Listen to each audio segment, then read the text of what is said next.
Hello बच्चों, let's read out the question which has smaller negative electron gain enthalpy F और CF. Question में बोला है कि किसकी इलेक्ट्रॉन गेन एंथैल्पी कम होगी, फ्लोरीन की या फिर क्लोरीन की.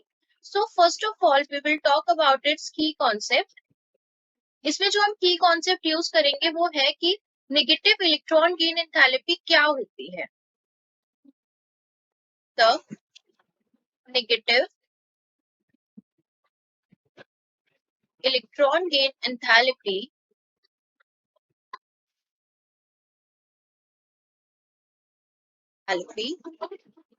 is measure the strength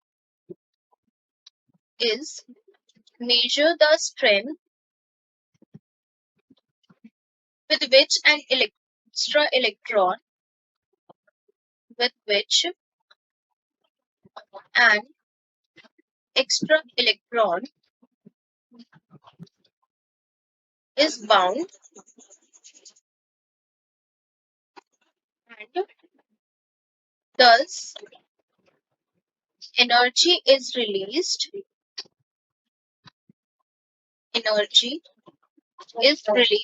when electron is added to an atom.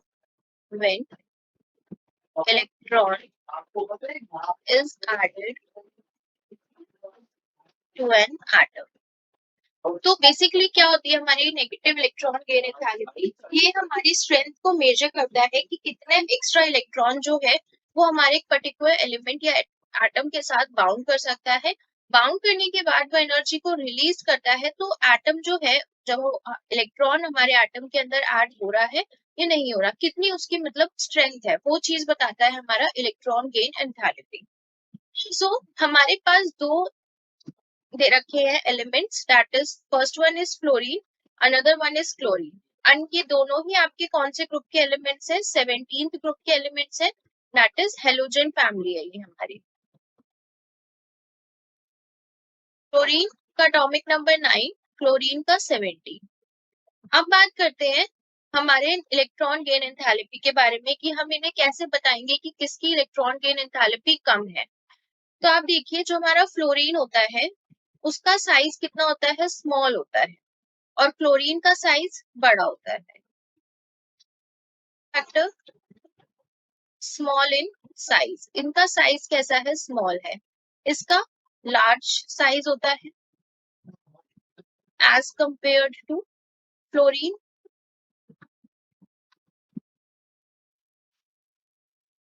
Secondly, जब ये जो हमारे अब जब इसका जो स्मॉल साइज है, तो स्मॉल साइज की वजह से आउटर मोस्ट के जो इलेक्ट्रॉन्स है वो एक दूसरे को रिपेल करेंगे, जिसकी वजह से जब आउटर मोस्ट के इलेक्ट्रॉन ही एक दूसरे को रिपेल कर रहे हैं, रिपेल करने की वजह से क्या होगा कि ये जो इलेक्ट्रॉन की एडिशन है, एक्स्ट्रा इलेक्ट्रॉन जो होगा फ्लोरीन के अंदर, वो ऐड कराना पॉसिबल नहीं होगा. मतलब कि वो डिफिकल्ट, इतना लेवल डिफिकल्ट हो जाएगा, जिसकी वजह से जो है इसका साइज जो है स्मॉल है. स्मॉल साइज की वजह से इलेक्ट्रॉन गेन एंथैल्पी जो होगी वो भी इसकी कम हो जाएगी due to repulsion in outermost electrons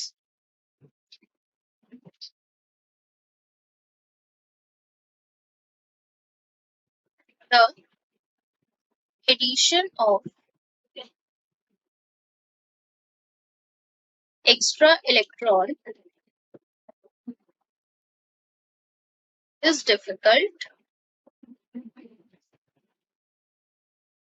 जब एडिशन ही नहीं होगा एक्स्ट्रा इलेक्ट्रॉन का, तो नेगेटिव इलेक्ट्रॉन गेन एंथैल्पी क्या हो जाएगी? इसकी कम हो जाएगी, क्योंकि हमने अभी टर्म में पढ़ा कि एनर्जी रिलीज होगी तो इलेक्ट्रॉन जो होगा वो हमारे उस एटम के अंदर क्या होना चाहिए? ऐड होना चाहिए. तो जब एडिशन ही डिफिकल्ट है तो दैट मीन्स इसका स्मॉलर जो होगा नेगेटिव इलेक्ट्रॉन गेन एंथैल्पी होगा. So that it has smaller negative electron gain enthalpy.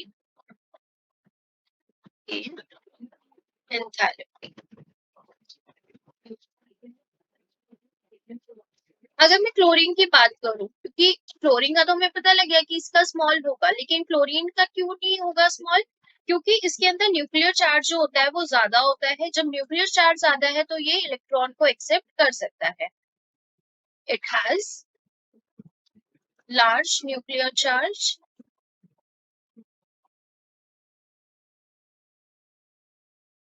तो easily accept an electron, तो ये easily accept कर लेगा इलेक्ट्रॉन। तो जो हमारा आंसर था वो यही बोल रहा था क्वेश्चन में कि negative electron gain enthalpy fluorine और क्लोरीन में से किसकी कम होगी? किसकी कम होगी? फ्लोरीन की कम होगी। तो जो आपका आंसर रहेगा वो रहेगा कि क्लोरीन की ज्यादा है as compare to fluorine. So answer for this question is fluorine has smaller electron, sorry, negative electron gain enthalpy. So this is the answer for this question. Hopefully you will understood it well. Best of luck.